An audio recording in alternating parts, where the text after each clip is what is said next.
கிறிஸ்துவுக்குள் பிரியமானவர்களே, உங்களை யாவருக்கும் ஆண்டவரும் உலக இரட்சகருமாகிய இயேசுவின் நாமத்தினால் வாழ்த்துக்கள்.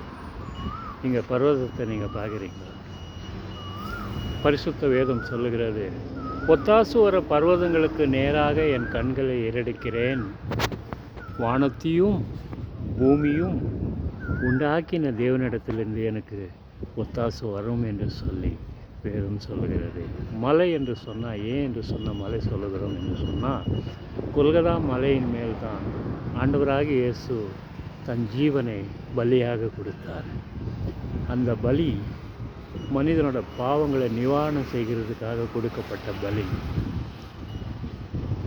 நம்முடைய சமஸ்கிருத வேதம் அப்படி தான் சொல்லுகிறது.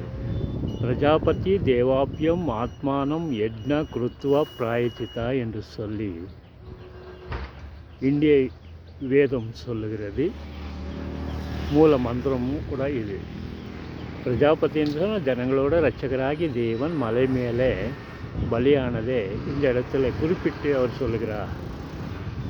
நமக்கு பாயச்சித்த பலியாக இயேசு பலியானார்.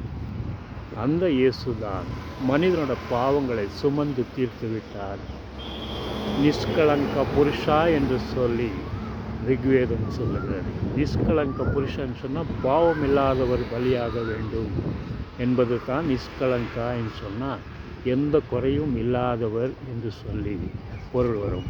ஆண்டவராகி இயேசுதான் நமக்காக மனுக்குலத்துக்காக பலியானவர். இந்த சமாதானத்தை தருகிறவரும் ஆண்டவராகி இயேசு கிறிஸ்து தான். வேறு யாராலையும் சமாதானத்தை கொடுக்க முடியாது.